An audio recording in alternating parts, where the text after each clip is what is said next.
உலக மக்கள் அனைவருக்குமே சித்தர் வாக்கு ஜோதிடத்தின் மூலம் பாலச்சித்தர் பாலஜனா சிறந்த நல் வணக்கங்களை தெரிவித்துக் கொள்கிறேன். இன்னைக்கு நம்ம என்ன பார்க்க போறோம் அப்படின்னா, புரட்டாசி மாத பலன்கள்.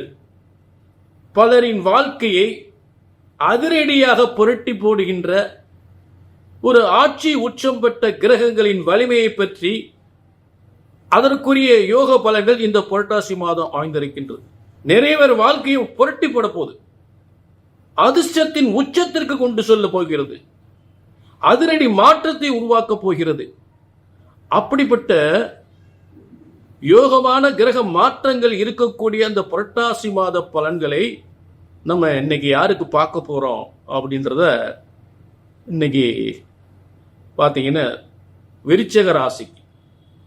இந்த புரட்டாசி மாத பலன்கள் விருச்சிக ராசிக்கு ஒரு விறுவிறுப்பான ஒரு முன்னேற்றத்தை ஏற்படுத்தக்கூடியது, மிகப்பெரிய ஒரு மாற்றத்தை ஏற்படுத்தக்கூடியது. ஆக வியக்கத்தக்க யோகத்தை விருச்சிக ராசிக்கு உறுதியாக உண்டு. இந்த புரட்டாசி மாதம் புரட்டி போடும் ஒரு அற்புதமான யோகம். பலரின் வாழ்க்கையை புரட்டி போடுகின்ற அதிர்ஷ்டத்தின் மூலம் புரட்டி போடுகின்றது. புரட்டி போடுறதுன்னா அதிர்ஷ்டத்தின் மூலம். அப்படிப்பட்ட ஒரு சிறந்த யோகமான ஒரு சிறப்பு பலன்களை இன்னைக்கு நம்ம விருச்சிக ராசிக்கு பார்க்க போறோம். பொதுவாக இந்த நிகழ்ச்சியின் மூலம் உங்க எல்லாருடைய பிரச்சனைகள் தீர வேண்டும், நல்ல யோகங்களை பெற வேண்டும் என்பதுதான் இந்த நிகழ்ச்சியின் முக்கிய நோக்கம். புரிஞ்சுட்டு அதே நேரம் நீ ஒவ்வொருவரும் செய்கின்ற தொழில் வியாபாரம் விருதை அடைய வேண்டும். முக்கியமாக படித்தவர்களுக்கு நல்ல வேலை கிடைக்கணும், முக்கிய அரசாங்க வேலை கிடைக்கணும். அரசாங்க பணம் கட்டியிருப்பாங்க, வேலை கிடைக்காது. இல்லை வெளிநாட்டுக்கு பணம் கட்டியிருப்பாங்க, அந்த வேலை கிடைக்காம அலைஞ்சிட்டு இருப்பாங்க. அந்த வேலையில் அவங்க நல்லபடியாக கிடைக்கணும். எத்தனையோ வருடங்கள் கல்யாணத்துக்கு பொண்ணு பார்த்துக்கிட்டு இருப்பாங்க, மாப்பிள்ளை பார்த்துக்கிட்டு இருப்பாங்க, வருஷ கணக்காக அலைவாங்க, கல்யாணம் முடியாது. அந்த கல்யாணம் நல்லபடியாக முடியணும். அதான் கல்யாணம் முடிஞ்சு எத்தனையோ நல்ல பொருத்தங்கள்லாம் பார்த்து கல்யாணம் முடிச்சிருப்பாங்க, ஆனால் குழந்தை இல்லாமல் வேதனை பண்ணிக்கிட்டே இருப்பாங்க. அப்படிப்பட்ட குழந்தை பாக்கியம் அந்த குடும்பத்துக்கு வம்ச வாரிசு கிடைக்கணும். கல்யாணம் முடிஞ்சு கணவன் மனைவிக்கு ஒரே பிரச்சனைங்க, எல்லா பொருத்தமும் பார்த்து தான் கல்யாணம் முடிச்சோம். ஆனால் பார்த்தீங்கன்னா ஒன்றுக்கு ஒன்று ஒத்தே போகல, பெரிய பிரச்சனையா இருக்கு. இவங்க பிரச்சனை தீரணும், குடும்பம் பிள்ளைங்க 2 பேரும் நல்லா இருக்கணும். அடுத்து என்ன? சொத்து பிரச்சனைகள். சொத்து பிரச்சனைகள் எப்ப சரியாகும்? அதே சொந்த வீடு வாங்க முடியுமா? சொந்த வீடு கட்ட முடியுமா?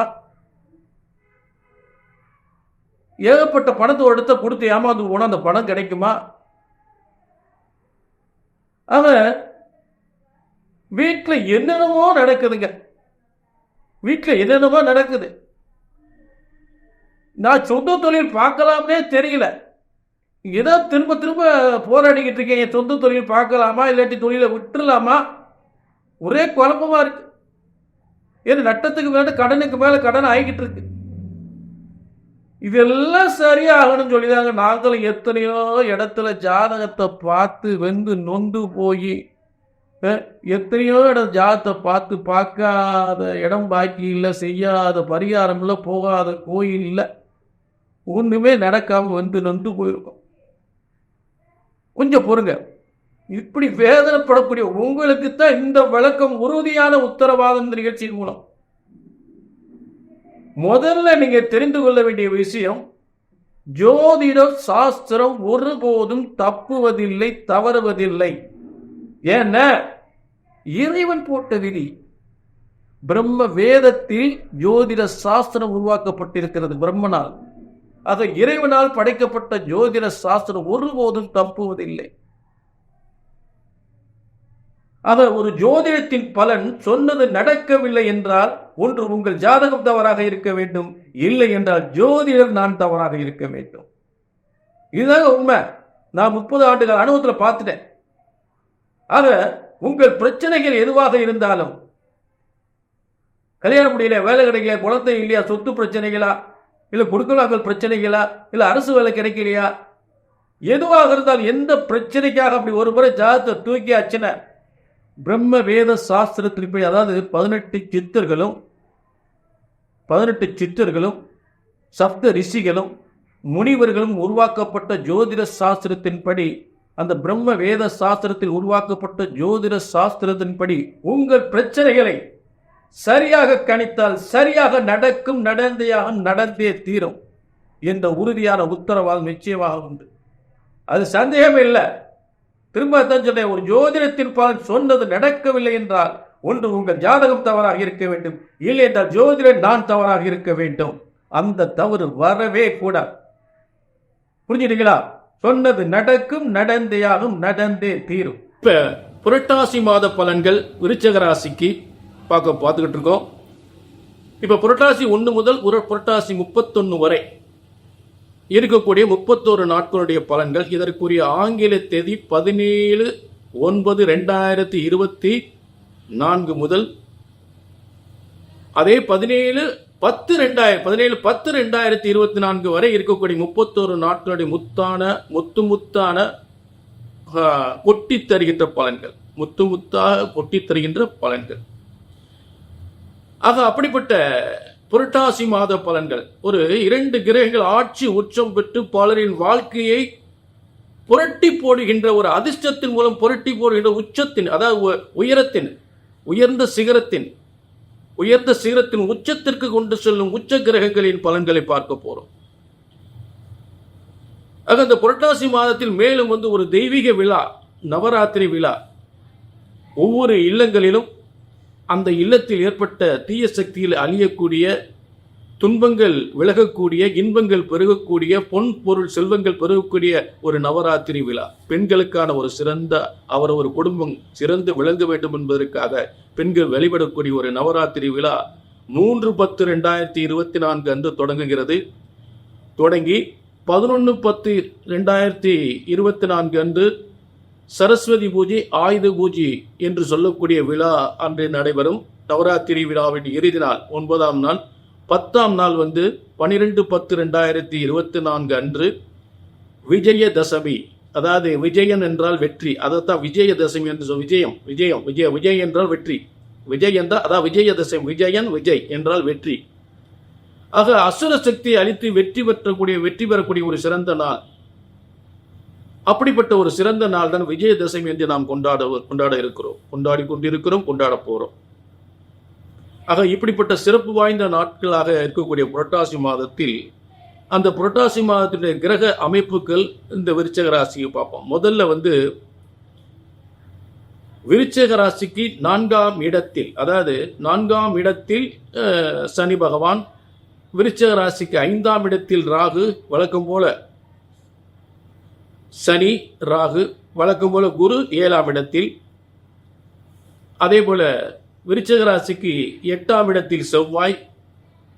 விருச்சிக ராசிக்கு 11ஆம் இடத்தில் வெற்றி ஸ்தானம், பலவிதமான யோகங்களை பெறக்கூடிய ஒரு அதிர்ஷ்ட ஸ்தானம் என்று சொல்லக்கூடிய இடத்தில் சூரியன், புதன், கேது. விருச்சிக ராசிக்கு 12ஆம் இடத்தில் சுக்கிரன். இப்ப ஏற்கனவே விருச்சிக ராசிக்கு 4ஆம் இடத்தில் 7.5 சனிலாம் முடிஞ்சு நல்ல யோகங்களை தரக்கூடிய இடத்தில் தொழில், வருமானம், முன்னேற்றம், சொத்துக்கள், வாகன யோகம் அப்படின்னு ஏற்கனவே இருக்கக்கூடிய 4ஆம் இடத்துல சனி பகவான் ஆட்சி உச்சம் மூல திரிகோணம் இடத்துல நல்ல ஒரு முக்கியமான நல்ல யோகங்களை தரக்கூடிய இடத்துல இருக்கிறார். பதவி யோகம், தொழில் யோகம், வருமான யோகத்துல இருக்கிறார். மேலும் விருச்சிக ராசியினுடைய பிள்ளைகள் நல்ல ஒரு முன்னேற்றம், வெளிநாட்டு யோகம், நல்ல திருமண வாழ்க்கை பெறக்கூடிய இடத்துல, சில பேர் காதல் திருமணமாக இருந்தாலும் அது காதல் திருமணம் வெற்றி பெறக்கூடிய இடத்துல ராகு உட்கார்ந்துருக்கார். பூர்வ புண்ணியஸ்தானத்தில் ராகு தான் பெரும்பாலும் விருச்சிக ராசியினுடைய பிள்ளைகள் காதல் திருமணத்தை உருவாக்கக்கூடிய நிலை ஏற்படும். அது நல்லபடியாக தான் இருக்கும். தவறான ஒரு நிறைய பேருக்கு காதல் திருமணம் தோல்வியில் அடையும். இது நல்லா இருக்கும், ஒன்றும் பிரச்சனை இல்லை. அதனால வெளிநாட்டு யோகமும் இருக்கு. விருச்சிக ராசிக்காரங்களும் வெளிநாட்டு யோகத்தின் மூலம் வருமானம் பெறலாம். விருச்சிக ராசியுடைய பிள்ளைகளும் வெளிநாட்டுக்கு போய் வருமானம் பெறலாம், பதவி முன்னேற்றம் பெறலாம். அப்ப விருச்சிக ராசிக்கு 7ஆம் இடத்தில் இது உறுதிப்படுத்தக்கூடிய நிலையில் விருச்சிக ராசி 7ஆம் இடத்தில் விருச்சிக ராசிக்காரர்களுக்கு வெளிநாட்டு போகக்கூடிய யோகத்தையும், விருச்சிக ராசி பிள்ளைகள் வெளிநாட்டுக்கு போகக்கூடிய யோகத்தையும் இந்த உறுதிப்படுத்தக்கூடிய நிலையில் 7ஆம் இடத்தில் குரு இருக்கக்கூடிய நிலை. அதாவது கடந்த மாதம் குரு இருக்கக்கூடிய நிலையை விட இந்த மாதம் குருவினுடைய வலிமை விருச்சிக ராசிக்கு மிகப்பெரிய யோகத்தை தரக்கூடிய ஒரு வலிமை ஏற்படுகிறது. அதுக்கு காரணம் என்னன்னு கேட்டீங்கன்னா, முதல்ல இந்த புரட்டாசி மாதத்திலே முதல் 2 தேதிகளை விட புரட்டாசி 3ஆம் தேதி 2 கிரகங்கள் உங்களுக்கு மாற்றமாகிறது. விருச்சிக ராசிக்கு 12ஆம் இடத்தில் துலா ராசியில் ஆட்சி பெற்ற ஒரு கிரகம் சுக்கிரன் ஆட்சி பெற்று பெயர்ச்சி அடைகிறார். புரட்டாசி 3ஆம் தேதி, அதாவது 19/9/2024. அதே 19/9/2024 விருச்சிக ராசி 11ஆம் இடத்தில் சூரியன் புதன், அதாவது புதன் ஆட்சி பெறுகிறார். புதன் ஆட்சி மட்டும் இல்ல, ஆட்சி உச்சம் மூலத்துரியன் இந்த 3 சக்திகளோடு விருச்சிக ராசி 11ஆம் இடத்தில் எத்தனை கிரகங்கள் இருக்கு பாருங்க. சூரியன் புதன் சுக்கிரன். ஆக பல வெற்றிகள், பல வியாபாரம், அதாவது பாத்தீங்கன்னா கற்ற கல்வியினால் யோகம், அரசு உத்தியோகத்தால் யோகம், திருமணத்தால் யோகம், நல்ல அதாவது எதிர்பாராத நண்பர்கள் உதவியால் மிகப்பெரிய முன்னேற்றத்தை அடையக்கூடியது. நண்பர்களால், அதாவது நல்ல நண்பர்களுடைய ஒரு நல்ல ஆதரவு கிடைப்பதே நல்ல ஒரு யோகமான ஒரு மனிதன் கொடுத்து வைத்திருக்க வேண்டும். ஒரு ராஜயோக வாழ்க்கை என்று சொல்லக்கூடியது. சில பேருக்கு எப்ப பார்த்தாலும் இடைஞ்சலா இருப்பாங்க சில பேர். ஆனா விருச்சிக ராசிக்கு இப்ப நண்பர்கள் மூலம் மிகப்பெரிய ஒரு முன்னேற்றத்தை அடையக்கூடிய காலம் இது. நட்பு மூலம், நான் தரேன்டா அந்த பணத்தை, நீ செய்த அந்த தொழில அப்படின்னு நிறைய நட்புகள் மூலம் ஒரு விருச்சிக ராசிக்காரங்க மிக உயர்ந்த இடத்துக்கு கொள்ள சொல்லக்கூடியது. பொதுவாகவே இந்த புரட்டாசி மாதம் பலரின் வாழ்க்கையை புரட்டி போடுகின்ற ஒரு டேர்னிங் பாயிண்ட், ஒரு அதிர்ஷ்டத்தின் உச்சத்திற்கு கொண்டு செல்லக்கூடிய அருமையான காலங்கள். ஏன்னா இப்படிப்பட்ட அமைப்பு வந்து ரொம்ப இந்த வருடத்துக்கு ஒரு முறை வரக்கூடியது. ஆனா இந்த இப்ப வந்திருக்கிறேன், அடுத்த வருஷம் தான் வரும்.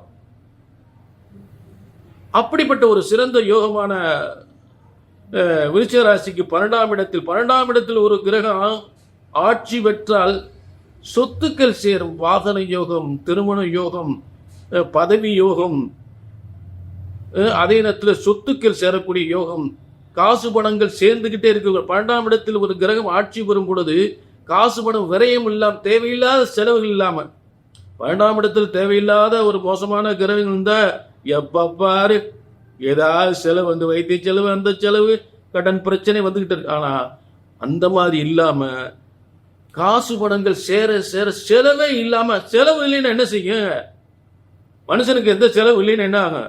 காசு சேர்ந்துகிட்டே இருக்கும். அந்த இடம் தான் 12ஆம் இடம். அங்கதான் சுக்கிரன். பொதுவாக சுக்கிரன் கோடிக்கணக்கில் லட்சக்கணக்கில் கொட்டி தருகின்ற சுக்கிரன். அவர் விருச்சிக ராசி 12ஆம் இடத்துல ஆட்சி வரும்போது என்ன செய்யும் சொல்ல முடியாது. அப்படிப்பட்ட அதான் புரட்டி போடுகின்ற, பலரின் வாழ்க்கையை புரட்டி போடுகின்ற, அதாவது உச்சத்திற்கு சிகரத்தை தொடுகின்ற, உச்சத்தை தொடுகின்ற ஒரு சிறந்த யோகம். புரிஞ்சுட்டீங்களா? ஆக ஒரு சினிமா துறையில் இருந்தாலும் சரி, ஒரு பத்திரிகை துறையில் இருந்தாலும் சரி, ஒரு மருத்துவமனை தொழிலில் இருந்தாலும் சரி, ஒரு டாக்டர் ஆகக்கூடியவர்கள், ஒரு ஐஏஎஸ் அதிகாரி, ஒரு ஐபிஎஸ் அதிகாரி, ஒரு அரசு உத்தியோகம், இதெல்லாம் இந்த யோகங்கள்லாம் பெறக்கூடிய ஒரு அருமையான காலங்கள்.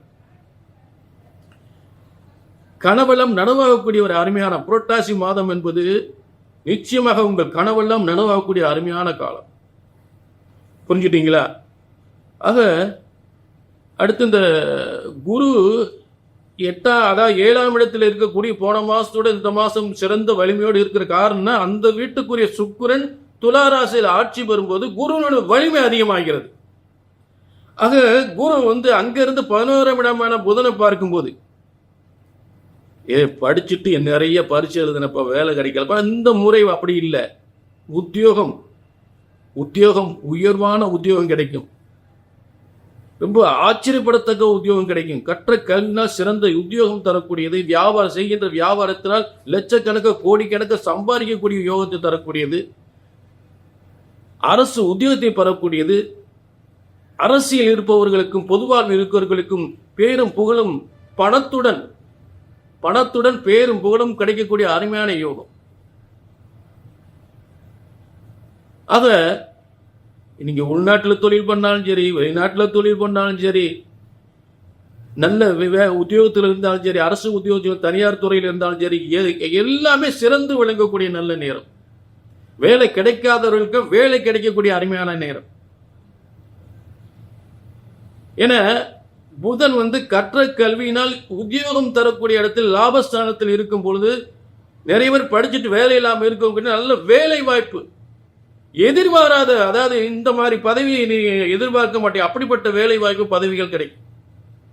நல்ல திருமண யோகம் கிடைக்கும், நல்ல புத்திர வாக்கியம் கிடைக்கும். ஆக இவ்வளவு இத்தனை சிறப்பு அம்சங்களும் நிச்சயமாக உண்டு. 11ஆம் இடம் என்னென்ன முயற்சிகள் செய்தாலும் அத்தனை முயற்சிகளுமே வெற்றி பெறக்கூடிய ஒரு இடத்துல தான் இந்த 11ஆம் இடம் வெற்றி ஸ்தானம். எல்லா முயற்சிகளும் ஒரு இந்த மாதிரி ஒரு படிப்பு படிக்கணும்னாலும் சரி, இல்லை படிச்சுட்டு அந்த படிப்பு படிச்சுட்டு வேலை இல்லைனாலும் அந்த வேலை கிடைக்கும். அந்த என்ன படிப்பு படிக்கணும்னு நினைக்கிறீங்களோ, ஒரு டாக்டராவோ இல்லை என்ன படிக்கணும், ஒரு இன்ஜினியராவோ, ஒரு ஐஏஎஸ்ஆவோ, ஒரு ஐபிஎஸ்ஆவோ, என்ன படிக்கணும் நினைச்சாலும் இந்த வித்யாபதி என்று சொல்லக்கூடிய லாபஸ்தானத்தில் அந்த வெற்றி ஸ்தானத்தில் இருக்கும்போது அதெல்லாம் வெற்றியா முடித்து கொடுக்கும். அப்ப அதற்கேற்ற உத்தியோகத்தையும் உங்களுக்கு கொடுத்தே தீரும், அதுல மாற்றமே இல்லை. ஆக இப்படிப்பட்ட ஒரு சிறப்பான யோகங்கள் இருக்கக்கூடியது இந்த மாதம், புரட்டாசி மாதம். குருவுடைய வலிமை அதிகப்பது. குரு பொதுவாக தனகாரகன், பதவி உயர்வு தரக்கூடிய, வேலை வாய்ப்பு, திருமண யோகம், புத்திர யோகம், இந்த அத்தனை யோகத்தையும் தரக்கூடிய குரு 7ஆம் இடத்திலிருந்து 11ஆம் இடத்தை பார்க்கும் பொழுது, 7ஆம் இடத்திலிருந்து 11ஆம் இடத்தை பார்த்தால் கணவனால் மனைவிக்கு யோகம், மனைவியால் கணவனுக்கு யோகம், மனைவி மூலம் வருகின்ற சொத்துக்கள் கணவனுக்கு, கணவன் மூலம் வருகின்ற சொத்துக்கள் மனைவிக்கு, இன்று எத்தனையோ விதமான யோகங்கள் சிறப்பு பெறுகின்ற ஒரு சிறந்த யோகமான காலமாக இந்த புரட்டாசி மாதமாய் அமைய போகிறது. புரிஞ்சுட்டீங்களா? ஆக இத்தனை சிறப்பு அம்சங்களும் இந்த விருச்சிக ராசிக்கு புரட்டாசி மாதம் உண்டு. நிச்சயமாக உங்கள் வாழ்க்கையை புரட்டி போடுகின்றது, அதிர்ஷ்டமாக புரட்டி போட போகின்றது. அதில் எந்தவித மாற்றமே இல்லை. இது ஏதாவது சந்தேகங்கள், ஏதாவது நடக்கலை அப்படின்னு வேதனைப்பட்டீங்கன்னா கீழே ஒரு நம்பரை நோட் பண்ணிக்கிங்க. ஏன்னா இது அத்தனை பேருக்கும் சொல்லக்கூடிய பொதுவான பலன்கள்.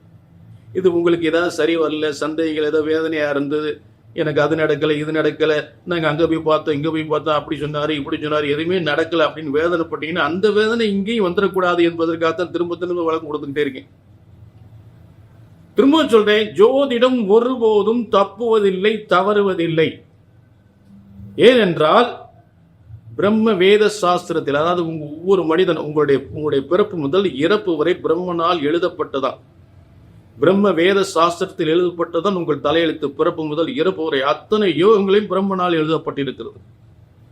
பிரம்ம வேத ஜோதிட சாஸ்திரத்தில் அத்தனை யோகங்களும் எழுதப்பட்டிருக்கிறது. அதை சரியாக கணித்தால் சரியாக நடக்கும். 18 சித்தர்களும் ரிஷிகளும் முனிவர்களும் உருவாக்கிய பிரம்ம வேத ஜோதிட சாஸ்திரத்தை உங்களுக்கு ஏற்பட்ட தடை, தாமதங்கள், பிரச்சனைகளை சரியான முறையில், உங்களுக்கு என்னென்ன பிரச்சனைகள், என்னென்ன சோதனைகள், வேதனைகள், வாழ்க்கையில் பலவிதமான போராட்டங்களை சந்திக்கிறீர்களோ அதையெல்லாம் இந்த பிரம்ம வேத சாஸ்திர ஜோதிட சாஸ்திரத்தின் படி சரியாக கணித்தால் சரியாக நடக்கும். புரிஞ்சுட்டீங்களா? ஆக ஜோதிடம் ஒருபோதும் தப்புவதில்லை, தவறுவதில்லை. இறைவன் படைத்த ஜோதிடம். ஆக மனிதன் கணித்து சொல்வதை தான் தவறு ஏற்படுகிறது. அதைத்தான் சொல்றேன். ஒரு ஜோதிடத்தின் பலன் சொன்னது நடக்கல அப்படின்னா ஒன்னும் உங்க ஜாதகம் தப்பா இருக்கும், ஜோசியம் நான் தப்பா இருக்கணும். அந்த தப்பு வரக்கூடாது இங்க. அதுக்காகத்தான் இந்த விளக்கம் கொடுத்துக்கிட்டே இருக்கேன். அடிக்கடி இதைத்தான் சொல்லிக்கிட்டே இருக்கீங்கன்னா சொல்லித்தான். ஆனா பலன் சொல்வது மட்டும் முக்கியம் நோக்கமா இருக்கக்கூடாது. பலரின் பிரச்சனைகள் தீர வேண்டும், அது ரொம்ப முக்கியம், ரொம்ப முக்கியம். அப்ப கடந்த காலங்கள்லாம் பார்த்தீங்கன்னா, கடந்த வாரத்திலாம் வந்த ஜாதகம் பார்த்தா ரொம்ப வேதனையா இருக்கு. 35 வயசு 45 வயசு வரைக்கும் கல்யாணம். அண்ணனுக்கு 43 வயசு, தம்பிக்கு 35 37 வயசு. 37 வயசு அண்ணனுக்கு கல்யாணம் முடிஞ்சாதான் தம்பி கல்யாணம் முடியும். அப்ப அவர் என்ன சொல்லாரு, நான் பார்க்காத ஜோசியரில், போகாத கோயில, செய்யாத பரிகாரங்கள். அப்ப இந்த வேதனை எதனால ஏற்படுது? அப்ப அத்தனை பேரும் பார்த்தாச்சு சரியில்லை அப்படின்னு அந்த வேதனை வர, என்ன ஜாதகம் ஜோசி அப்படி வேதனை வரதானே செய்யும். அந்த வேதனை வரக்கூடாது. அப்படி ஒரு முறை ஜாதகத்தை தூக்கியாச்சுன்னா சொன்னது நடக்கும், நடந்தே ஆகும், நடந்தே தீரணும். ஆக பிரம்ம வேத சாஸ்திரத்துப்படி சரியாக கணித்தால் சரியாக நடக்கும். அதை மீண்டும் ஒரு நல்ல கவனிங்க. உங்களுக்கு எந்த ஒரு பிரச்சனையாலும் கீழே அப்பாயின்மெண்ட் வாங்கி கீழே நம்பர் இருக்கு. ஒன்றும் சங்கடப்படாதீங்க. வாழ்க்கையில் வெற்றி நிச்சயம். இந்த நிகழ்ச்சியின் மூலம் உங்களுக்கு வெற்றி நிச்சயம். அதில் எந்தவித சந்தேகம் இல்லை. மீண்டும் ஒரு நல்ல நிகழ்ச்சியில் சந்திக்கும் வரை உங்களிடம் விடைபெறுகிறேன். வாழ்க வளமுடன்.